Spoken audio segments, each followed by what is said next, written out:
My name is Kumar Sharma. I'm the Vice Chair of Research for the Department of Medicine and also the Director of the Center for Precision Medicine here at UT Health San Antonio and Division Chief of Nephrology for the Department of Medicine. Our group is involved in spatial metabolomics.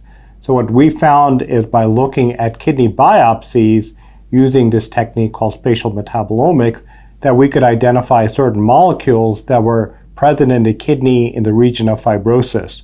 It turns out that this endogenous molecule, which is called adenine, is produced in patients with diabetic kidney disease and is a major player in the progression of kidney disease, especially in those patients with diabetes that don't have proteinuria. The Kidney Precision Medicine Project is one that started about 6 years ago, and UT Health San Antonio has played a leading role in the KPMP by supporting the use of metabolomics, both using spatial tools as well as bringing up mitochondrial and metabolic pathways in complications like chronic kidney disease, diabetic kidney disease, and acute kidney injury.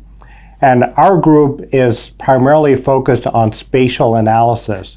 So we can actually look at the tissue and locate molecules that are associated with the pathology of the tissue. And so we can really take the data that's coming from bulk analysis or blood and urine and make sense out of it by looking at pathways connected to pathology. So the major findings of our recent study published in the JCI is that a molecule, an endogenous molecule called adenine, which is part of the purine pathway, is produced in the kidney. And we found that by spatial metabolomics, as well as by developing a new urine assay where we can measure this molecule. And we found that high levels of adenine in the urine identified those patients at risk of kidney failure 5 to 10 years later. And these were patients from the CRIC study, which is the largest natural history study of chronic kidney disease.